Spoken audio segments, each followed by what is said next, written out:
podcasts. The Profile.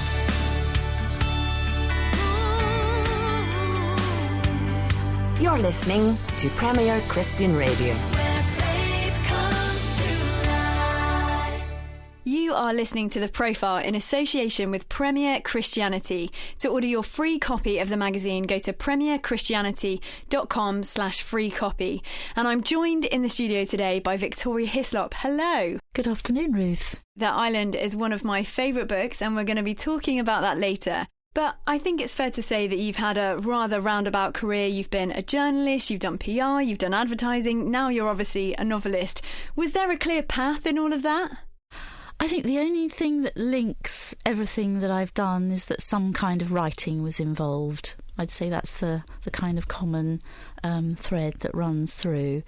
And I always think even now that I'm quite likely to do something different again, because I'm a great believer in change, you know, and unless you're, let's say, a doctor and you have a burning passion from age 18 to be a doctor and you take the exams and that's what you are for the rest of your life. But when you're writing, you can apply it in so many different ways. So I have a feeling that I won't always write novels. I have a sort of fantasy about becoming a poet or maybe a script writer, you know, but it would still be, the actual activity would be putting words down on paper.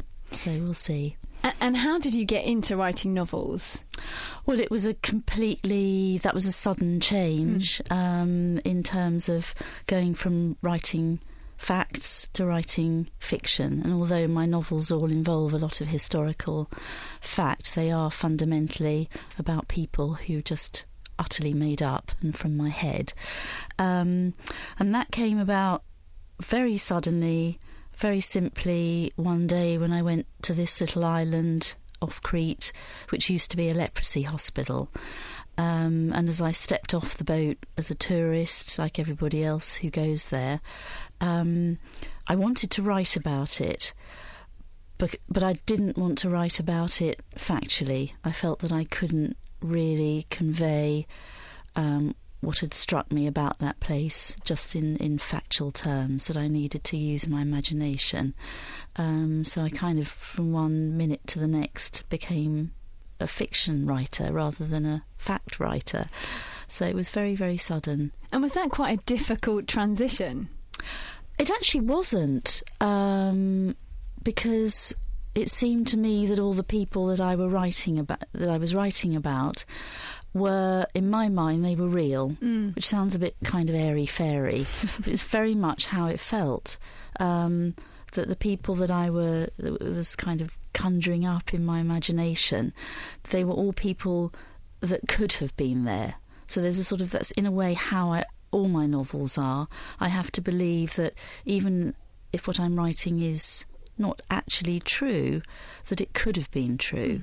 And lots of people ask me, and that's always when I know for myself I'm on the right track, that people say, oh, they were real, weren't they? Or it is just a true story you're writing. And I say, well, it's very nice of you to say that, but no, you know, it is completely fictional. So the basic idea for that book, which was essentially the relationship between the doctor and one of the patients, that came to me in the first 15 minutes of being in this place, in this tiny island, and then it grew from there. So I think I should say, it was a terrible struggle. You know, people who write fiction, sometimes make out that it's some sort of climbing a mountain, you know, with the snow beating on your back with your bare hands, you know, and no food for 6 months. But it's not like that for me. You know, I enjoy it. It has to flow. Otherwise, I'd stop and do something else. And you've touched on the fact that you weave a lot of history into your stories. Was that intersection between kind of creative writing and historical narrative, was that always the intention when you were writing? Yes. I mean, it comes about in the beginning, really, that kind of inclusion of history, because I want to learn things myself. So with all the books that I write, apart from the latest one, which has lots of fact but is largely fictional rather than probably 50-50, I want to research and study and learn something for myself, and then the reader is delivered during the course of the story some of what I've learnt. But I think because I didn't study history at school or at university, I'm sort of catching up with history now. So I do a lot of reading, and for example my book that was about the Spanish Civil War, I spent 2.5 years in libraries researching that, and a lot of it was really just for myself. It's not all in the novel because you have to leave so much out, but I became very obsessed with that historical period, to the point where my children said, are you doing a PhD? Have you become a student? And for 2 years I am a student, and then the sort of final stage is actually to write the fiction. But it's brilliant, isn't it? Because you almost don't realise that you're learning all of this history because it's put so beautifully in a story. So you find yourself as the reader learning all this amazing stuff that I suppose would be quite dry if you were just kind of in a library looking through history. Well, I hope in a way that I'm doing a lot of hard work for my reader, because very often history books are about war. They're about political agreements and disagreements. They're mostly about men. I mean, that's essentially, if you go into the British Library, and I can, I've never gone in there and counted the number of books by men, but most history books are written by men, and they're about the actions of men. And so I'm reading a lot of what I regard even as very, very dry stuff. And there's usually very little about the social history and how it was for the women left behind. And that's usually kind of where my interest drifts in the end. It's towards, the effect of the men's decisions on the women and children at home. If I was sort of making a general statement about what I do, I think that is quite a big part of it. So you're filling in a lot of the gaps and helping us create a much fuller picture. Yes, I hope so. And it's also what it would feel like to live that history, to actually not know what was coming next. So, for example, at the moment I'm writing about Greece during the 1940s, and at the moment that the Germans invade Greece, they don't know what's going to happen. They don't know how long they'll be there, whether it's going to be for 6 months or 6 years or the rest of time. So you have to kind of take yourself back to that moment. And that's the bit that I really enjoy, making sure that when my characters are living any moment in history, they're living the present. They don't have any knowledge about the future. Whereas when you're the writer, you obviously do. So it's fun. It's really enjoyable to make yourself go back in time. And you've mentioned Greece a lot, and I mentioned before that The Island is one of my favourite books. And actually, off the back of reading your book, I went to visit Plaka, which is where a lot of the book is based. And we obviously had an incredibly moving time on Spinalonga, which is the island that used to be a leprosy colony. Where did your love of Greece come from? It came from my very first visit when I was a teenager, and I fell in love with it in the way... sometimes people do respond. I don't always feel ecstatic, for example, if I go to Germany. I don't have this sort of desire to go and live there. But with Greece, I had that feeling, that sort of strength of kind of response right from the very first visit when I was 17. So, and ever since then, I've been back, not just every year, I go every month now. So it's a very sort of big part of my life. And you're obviously an ambassador for Lepra now. Did that come about through writing The Island? Yes, it did, very much so. It was a kind of coincidental thing that after I'd written the book, a friend of mine said, I've been asked to go to this ball, she said, in London, a big fundraising thing. And it's something to do with leprosy. And isn't your book about leprosy? And, do you want to come with me? It was very casual, like that. And I said, that sounds fun. I'll come with you. And, I went along, and I'm not even sure I knew the name Lepra at that point. I didn't know anything about the charity. And, from that day onwards, I've been, extremely involved and, now work with them and support them. I've been out to India to see their work. So, Yes, it's very, very much a part of my life. But it was a lovely coincidence that randomly, this friend invited me to something. So. And do you think your passion for leprosy victims was stirred up by some of the research that you were doing for the island? Oh, very much so. I mean, during the course of it, I obviously read everything I could lay my hands on about leprosy during the past and how people were treated and what the development of the medicine and the therapy was. And that part was pretty scientific and for me very challenging because I'm not a scientist. To be honest, I had seen people with leprosy because I've been on holiday in India quite a few times, but I hadn't realised that that's what it was, and I hadn't ever sort of studied, photographs of what can happen to people if they're untreated. So definitely, yes, great sympathy. I think you'd have to be very cold-hearted not to feel great, sympathy for people who suffer from leprosy. When you actually realise what happens to people and why it happens.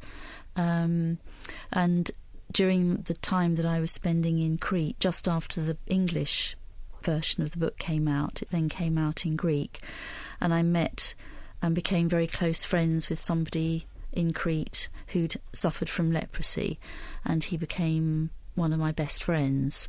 And, he was very obviously damaged by leprosy, but the most extraordinary human being I've ever met. And although I'd already written the book and my characters were funny and some of them weren't very nice or they were incredibly kind, every human quality that you might find in any community. In my community of people with leprosy, there were people of all kinds. And Manoli Fundulaikis was the kindest, incredibly clever man, very funny, very sort of philosophical. So we had spent a lot of time together, and I kind of realised that leprosy is not something that affects your mind, it just affects your body. So, I know kind of at very first hand what somebody with leprosy also feels like, because he had felt the full force of stigma from having these very clear signs of having had the disease. There was no doubt about it. His face was it was an interesting face. I mean, he had a beautiful face when you knew this man, but for somebody seeing him for the first time, they might be slightly shocked. And I think he'd spent probably 30 years since the treatment that he'd had that was successful, watching the reaction of people to him, and not always comfortably. And you mentioned sort of the lack of female narrative in a lot of the history that you were reading, and a lot of your books have sort of predominantly female protagonists. Was that an intentional thing, and why did that come about? I think as I definitely know about women better than I know about what makes men tick. So, I mean, they always say you should write about what you know, and that's probably the one thing that I write about that I do know. I didn't know about leprosy, I didn't know about Spanish Civil War. Those bits were all things I had to learn. But actually the sort of the way women think and feel, I guess, is something I'm better kind of qualified to write about than the same subjects with men. And where do you find, I mean, this is such a vague question, but where do you find a lot of your inspiration for writing? It's usually derelict buildings, oddly. I don't think that's what I do, but when I look back at the pattern of what I've written about and where the genesis of the idea came from, it was nearly always from going to some empty building. Certainly that was the case with Spinalonga, with The Thread, actually with The Return, definitely with The Sunrise, which is about an entire derelict city where 40,000 people lived, and in Cyprus, which is empty now and standing there.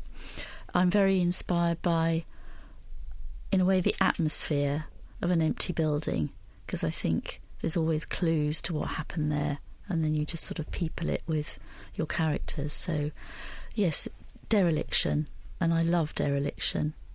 And do you think your Christian faith informs what you write about?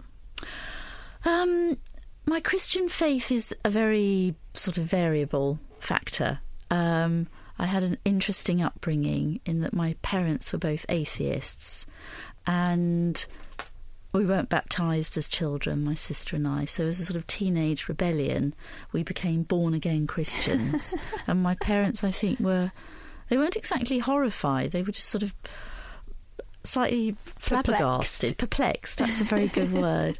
So my sister and I would go to church not once on a Sunday but twice, and if there was a sort of 6 o'clock communion, this is when we were 15, when everybody else was sort of smoking and drinking and probably taking drugs. We went to church to annoy our parents.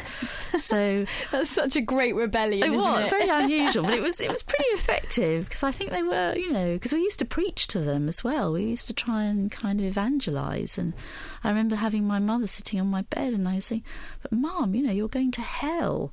How does it make you feel?" It was quite extraordinary. I was reading James Joyce, Portrait of the Artist as a Young Man at the time, which has some pretty horrifying descriptions, Jesuit faith descriptions of what happens to you when you die if you're not going to heaven. And my mother and I was reading her out, I'll never forget it, reading her these passages of James Joyce to try and convey to her, quite how awful it would be for her. Anyway, very self-righteous. And, over the years, it comes and goes, my Christian faith. I'll be very honest. It's not always, completely a stable thing. It's not, I genuinely don't believe it's why most people do good thing. I think you don't have to be a Christian to want to help other people.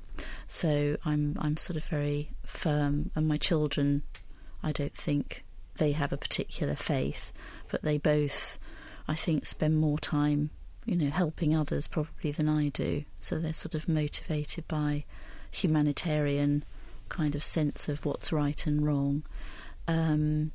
So yeah, I'd say I have faith, but I'm not sure I would always call it a Christian faith. It's a faith that we're here to try and make the world a better place, or a less awful place, which right now is not always kind of easy to believe anyone can do.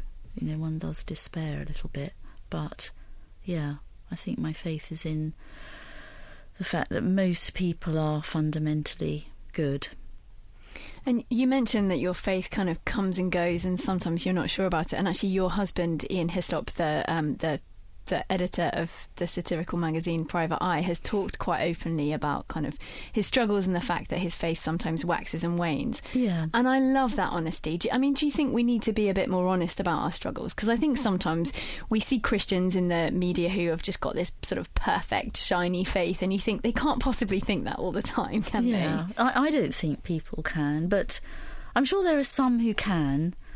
But I think there's too much to question, isn't there? And I don't think we should ever stop questioning. We're not sort of here to just accept, and I find that most things quite difficult to accept. That's the thing that we've definitely brought the children up to do, to question everything, which is quite annoying, when they're little and they're saying why. But I think even as adults we have to continue asking why and questioning.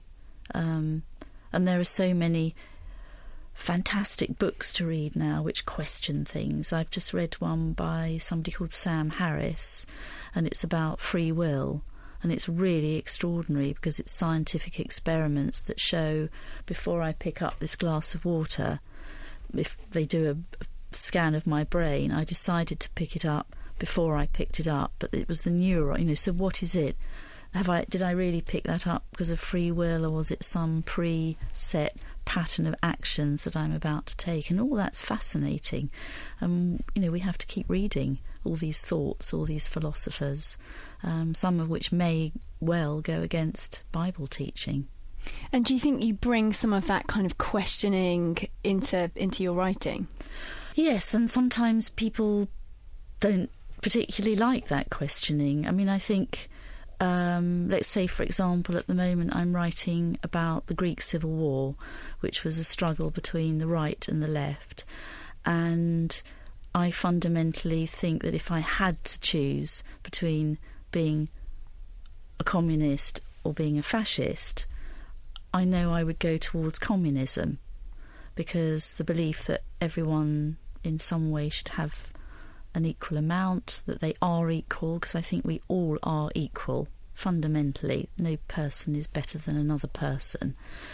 But at the same time, then when you start exploring more, there were some horrific atrocities perpetrated by communists, for example, during the civil war that they had in Greece, and at the same time atrocities perpetrated by the right. But so it's not black and white. It's not the communists were good, the fascists were bad, end of story. Everything's much more complex than that. Nothing, everything's grey, shades of grey. And do you think stories are an important element to kind of explore some of that? Yes, I think we've always told stories. Before people wrote down facts, they were recording myths and mythology. Storytelling is always being used to, I suppose many of them are very moral. Greek mythology, is all about people who behave well and badly, and quite often the people who behave badly have come to a sticky end. A lot of these sort of fundamental sort of principles of life are being taught through stories. And do you think story has a big part to play in the Christian faith as well? Yeah, lots of people regard the Bible as a story, but they would still go along with the story. I think they do that every Christmas. There is still, for some people, a story that's being played out. They don't, go to church, they don't believe in the virgin birth, etc., etc., but they love to celebrate Christmas. There's something still fundamentally that kind of shapes some of the patterns of our year, and people get a lot out of that. Well, and that was actually how C.S. Lewis came to faith, wasn't it? He, through talking to Tolkien, who wrote Lord of the Rings, came to see the Christian story as a myth, but as like a true myth, and it was that kind of being drawn into the story and the big meta narrative of Christianity that actually in the end sort of gave him the leap that he needed into faith. So importance of story. And finally, if you could write about anything in the future, what would it be? I think Greece. It always inspires me. I go, as I say, every other month sometimes if I can't get there. But there's always something. I reckon I could write a novel from an idea that I would have every month. It's just full of inspiration. I totally lied. I'm going to ask one more question. Is there anything that you definitely wouldn't write about? Oh, God, that's a much harder question. Britain. I can't really do British people as characters. I find it very difficult. Occasionally there's someone with a walk-on part. And I once wrote a short story which was entirely British characters, and I just didn't believe in them. I can't explain that, but I find it, maybe I'm too close. I don't have the distance. So I think I will never write a story set in York. I will safely say that. Finally, sorry, the second finally. And really finally now, if there are any budding writers out there trying to write novels, where would you suggest that they start? Oh, the cliche would be at the beginning. Where would they start? For me, I always write a synopsis. I do it quite in a very organised way, because I think you have to know where you're going. Even if you start with your ending, you have an idea for the ending of a story, you still need to have a structure, I believe. I think it's much harder just to sit down and wonder where it's going and not really know, because I think you could get quite kind of lost halfway, and so you need to have some point, some kind of markers, so you're getting from A to B to C to D, and really write about something that you would want to read. don't imagine your audience. As a writer, you are your first audience. And if you're bored as you're writing, then you can bet your last sort of 50p that your audience will be. So you write it primarily for yourself. Imagine you're telling yourself a story and you've got to be listening. Brilliant. And if we want to find out more about you, Victoria, where is the best place for us to go? I have a website which has things about me and what I'm doing and events and that kind of thing. And pieces that I write, various bits and bobs. What's your website? It's called victoriahislop.com. Great stuff. Well, thank you so much for joining us this afternoon, Victoria. Thank you. You have been listening to The Profile with me, Ruth Jackson, and Victoria Hislop. The Profile is brought to you in association with Premier Christianity magazine. To order your free copy of the magazine, go to premierchristianity.com/free sample. Up next, Dave Rose speaks to Terry Storch from the YouVersion Bible app. The Profile.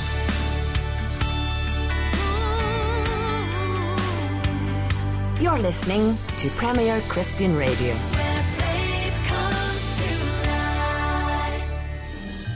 How Santa Stole Christmas. In the latest Premier Christianity magazine, find out how Christians can win Christmas back again from the over-commercialised version the shops sell us. Plus, could artificial intelligence spell the end of the human race? We chart the rise of the robots. 5 people whose dreams led them to faith tell their story. Claire Musters shares how a disastrous decision forced her to take off the mask in church. And meet John Mark Comer, the pastor to millennials reaching America's most secular city. All that plus much more. Get your free edition at premierchristianity.com/free sample. The Profile.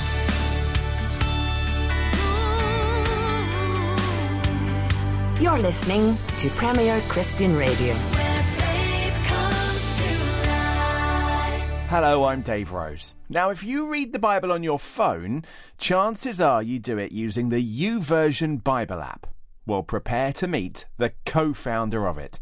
The YouVersion Bible app has almost 300 million downloads worldwide in over 1,000 languages and brings God's Word to millions of people, along with interactivity, reading plans and devotionals every single day.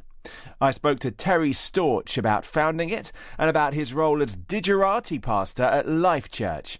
I began by asking him about his own journey of faith. So my journey and my story starts with a great family that I kind of label as a morals-focused family, but not really a Christian home. And I was an athletic kid, and that was kind of my church, if you will, is that the church of soccer as American soccer, as Americans would say. So football here, and then quickly transitioned into tennis. And so that was kind of my church of growing up, if you will, of living in that. And I had a amazing encounter with Christ when I was 21 years old. And so basically my first walk through the door of a church is when I gave my life to Christ. And so lots to that story. Tell us a bit more about that story. What happened? Why were you there? Yeah, so my life from the outside would have looked quite glamorous and pretty amazing. I was a young entrepreneur that was doing quite well for myself, but internally I was in shambles, and my life was just broken and a mess, and I had found myself just in about as deep a pit as you could find.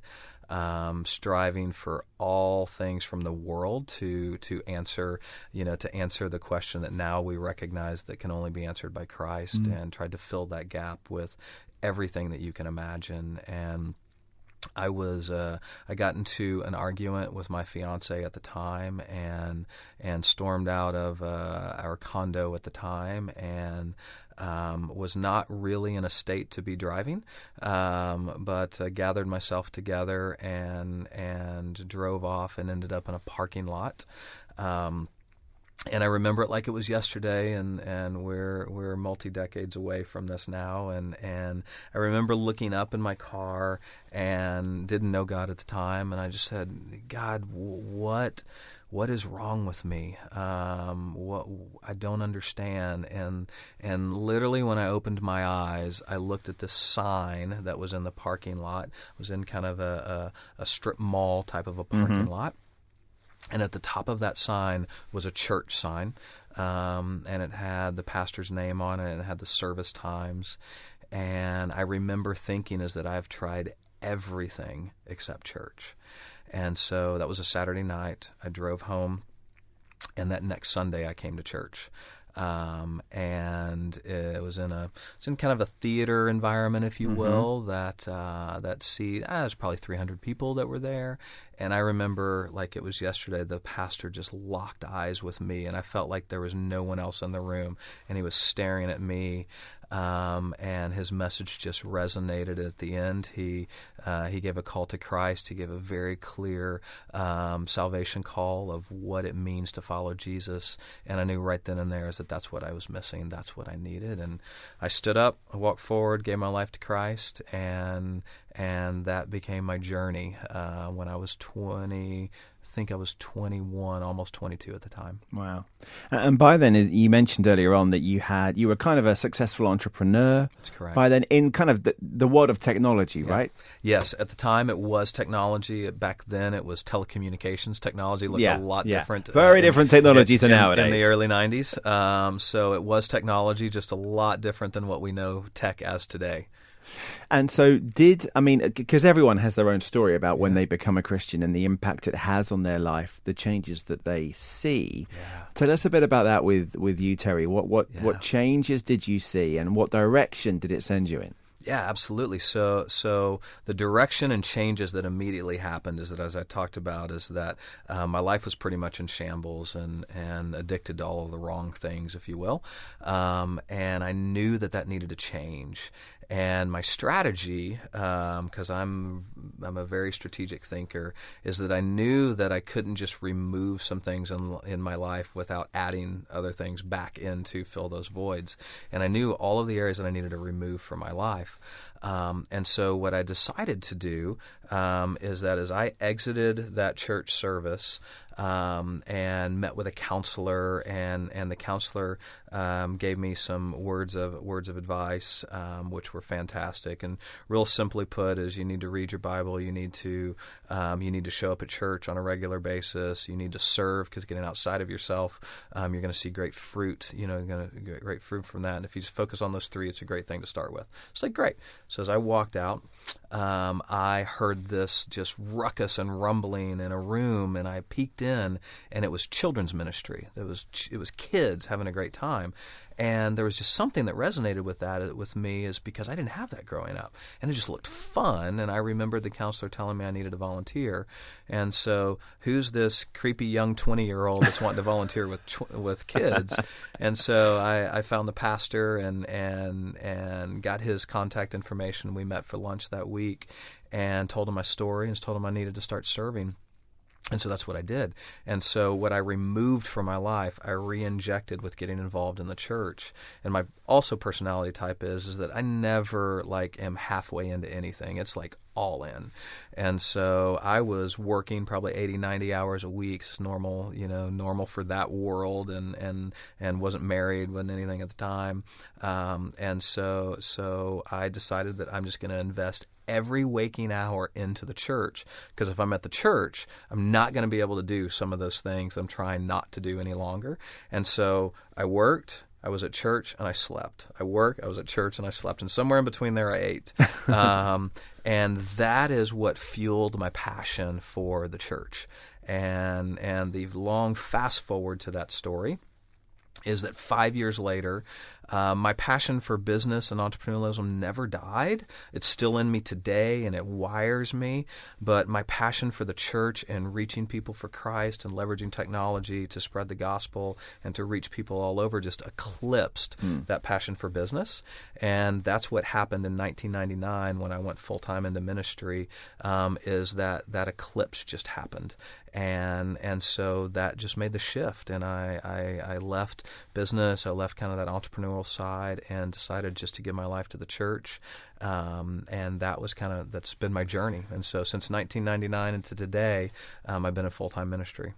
And that focus on using your natural gifts, if you like, that the talents God has given you for Him to reach people with the gospel, takes us nicely into YouVersion. And I'm really excited to be having this conversation with you because I'm an avid YouVersion user.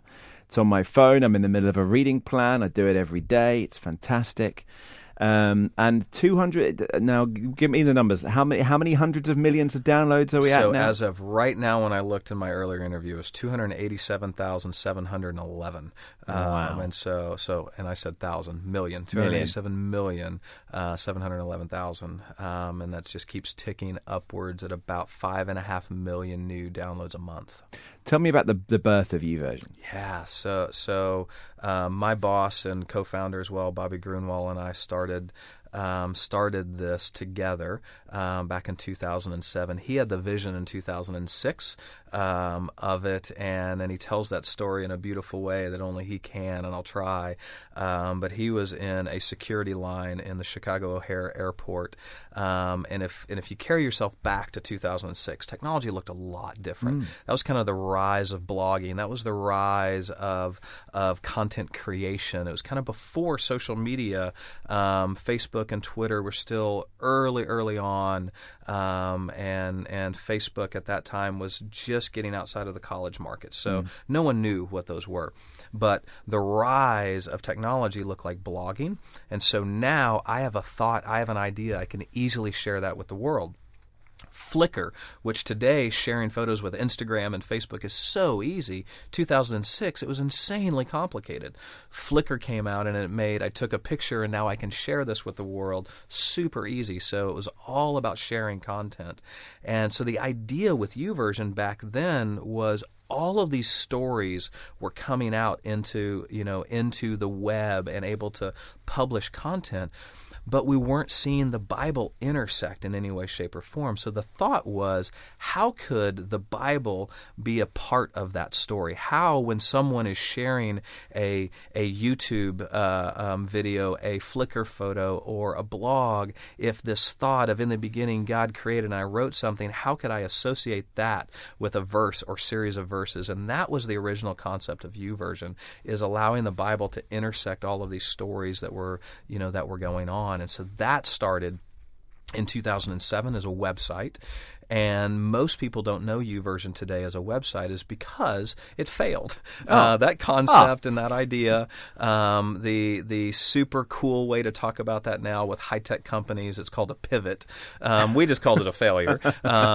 It just didn't work. It didn't take off. There were pieces of it that we just felt were a little bit ahead of its time.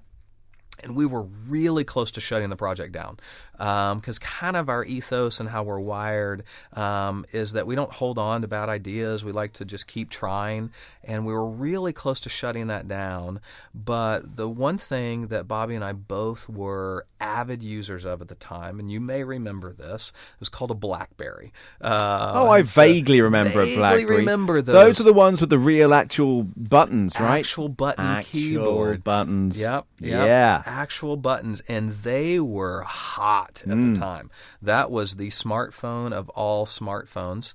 And so we had this crazy harebrained idea that what if we took this really complex Bible website, simplified it, and put it on our phones? What would happen with that?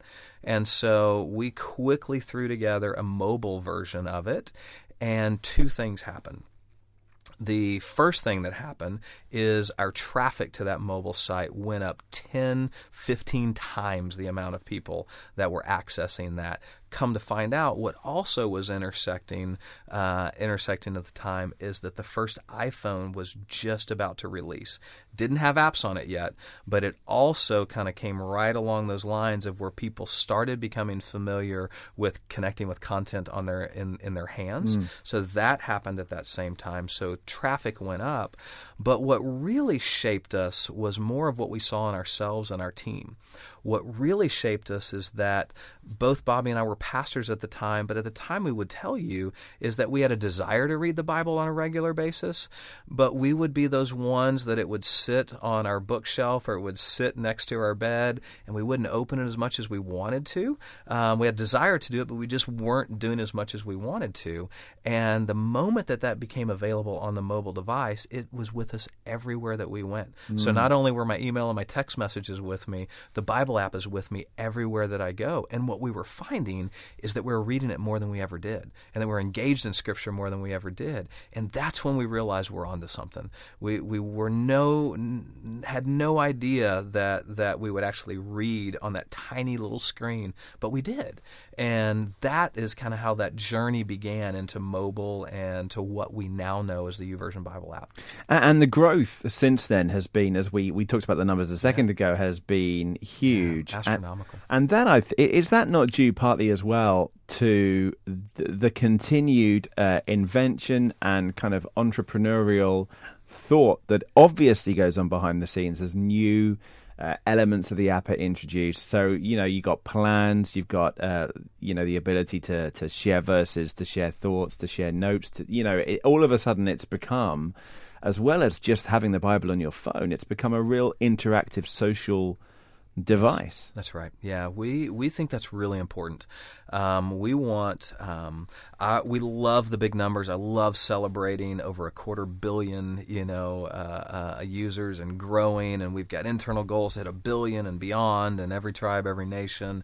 Those numbers are great, but our internal driver is engagement, because it's.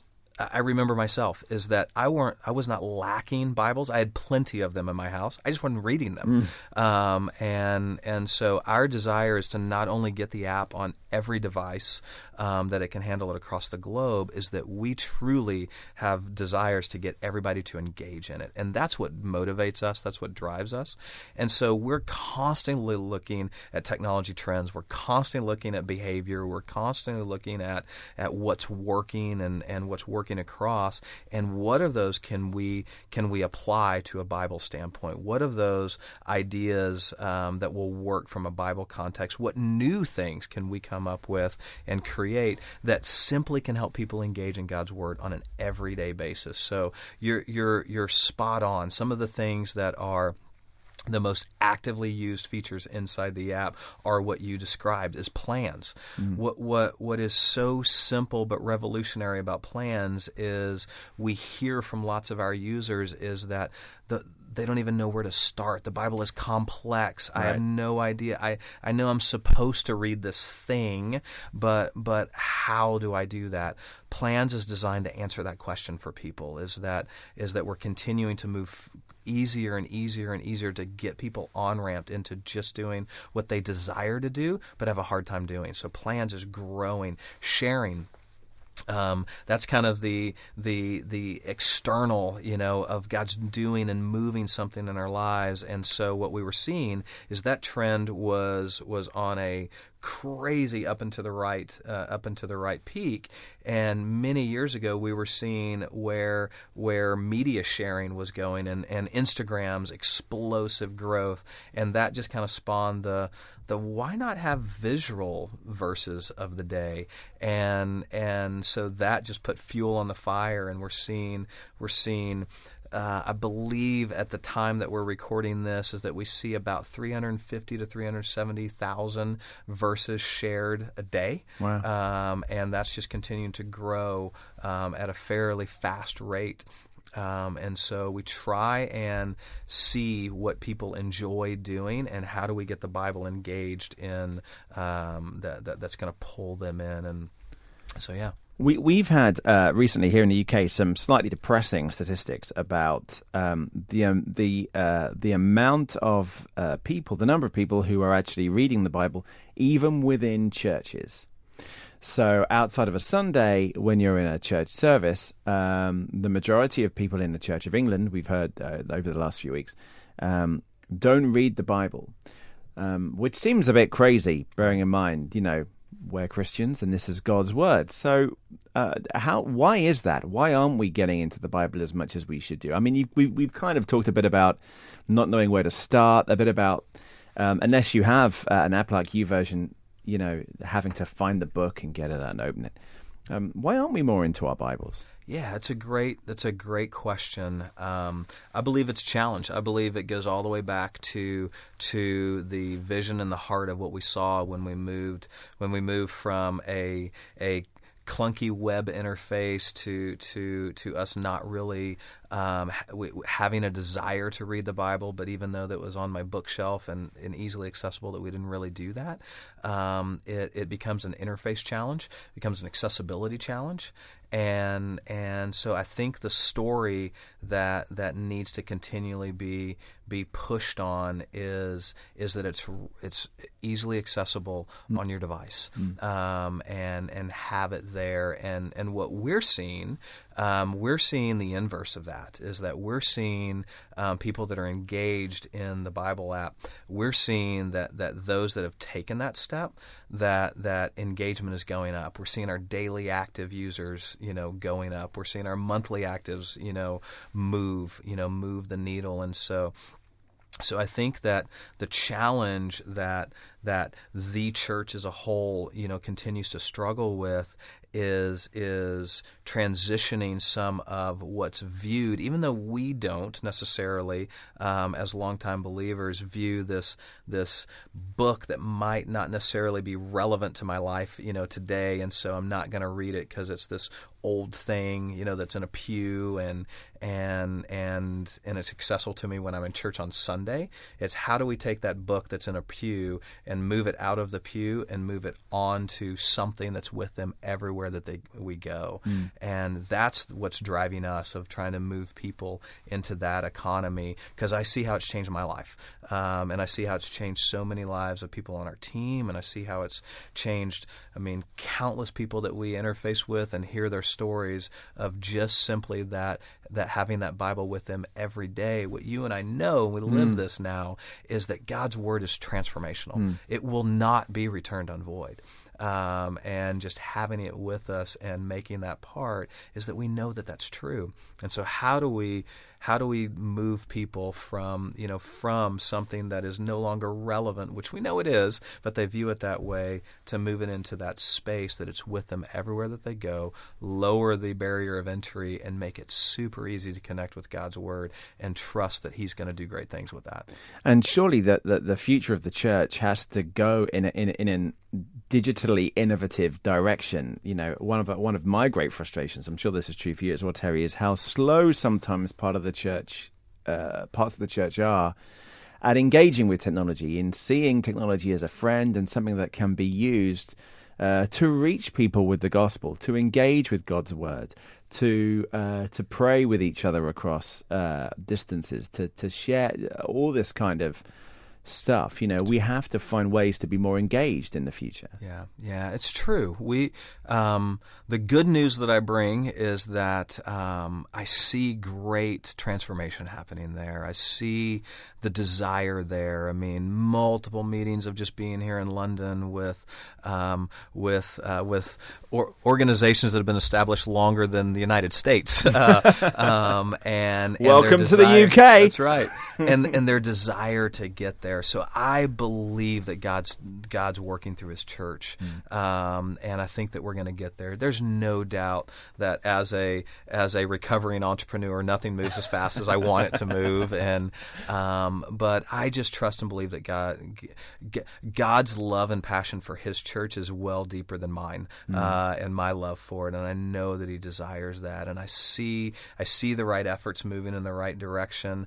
If we look back just a little bit in history, and you can do this better being here in the UK, from a history standpoint, is that there was a centermost point of time where the church was the most innovative organization. It was at the epicenter of every city that was built. There was a church in the middle, and the church was where the innovation came from. And so it's not a foreign thing for the church to be at the center of innovation.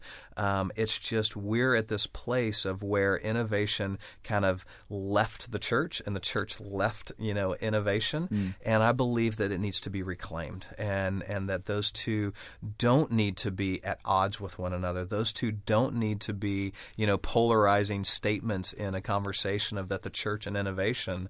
And we're going to need to reclaim that. And I believe that we're seeing that. That's why I love the fact that, as we talked about earlier, is that the YouVersion Bible app's actually birthed out of a local church. We actually don't believe that that's on accident.